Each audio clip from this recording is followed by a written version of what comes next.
आज हामी विशेष गरेर हामी हेरिरहेका छौँ है। दोषीलाई चाहिँ दया गर्ने ईश्वर हो। कसलाई दया गर्ने? दोषीलाई दया गर्ने हाम्रो ईश्वर। उहाँले चाहिँ कुनै है आफै विचार गरौँ न है, हामी चाहिँ कस्तो थियो, हामी चाहिँ पहिला कस्तो थियो, अहिले हामी चाहिँ परमेश्वरले चाहिँ हामीलाई कसरी प्रेम गर्नुभएको छ। हामी मानिसहरूको नजरमा दोषी थियो होला, मानिसहरूको नजरमा चाहिँ हामी चाहिँ नराम्रो थियो होला, र परमेश्वरले हामीलाई चाहिँ बोलाव दिनुभयो। तपाईँ र म चाहिँ पाप रहित है, हामीले चाहिँ पाप गर्दै गर्दा पनि हामीलाई चाहिँ परमेश्वरले चाहिँ तपाईँ र मलाई चाहिँ बोलाउनु भएको छ। स्त्रीलाई पनि परमेश्वर यीशु ख्रीष्टले चाहिँ दया देखाउनु भएको छ। तपाईँ र मलाई पनि उहाँले चाहिँ दया देखाउनु भएर चाहिँ उहाँले तपाईँ र मलाई चाहिँ मण्डलीमा सामेल गर्नुभएको छ। आमेन।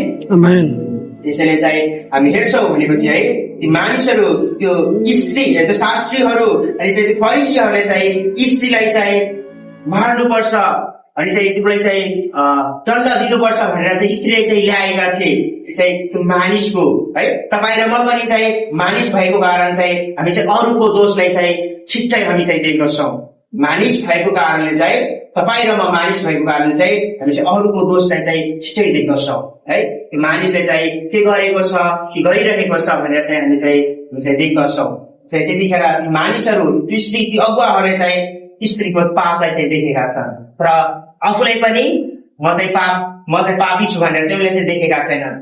यीशु ख्रीष्टले जब जो पाप रहित छ भन्नुभयो, चाहिँ कोही पनि पाप रहित थिएन, सबैजना पापी थिए। त्यसैले चाहिँ पहिला आफूलाई हेरेर चाहिँ अरूलाई दोष लगाउनु पर्ने कुरा हुँदछ मण्डली परिवार है।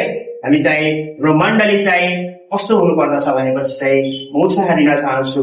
हाम्रो मण्डलीमा हेर्छौँ भनेपछि चाहिँ हामी चाहिँ मण्डली एकअर्कालाई हामीले चाहिँ उत्साह दिनको साथ हामी चाहिँ है वर्षौं पछि गरी पठाएको त्यो गल्तीलाई, पापलाई अथवा दोषलाई चाहिँ हामी चाहिँ एकअर्कालाई चाहिँ औँला पक्याउँदै हामी चाहिँ हिँडिरहेका हुँदछौँ।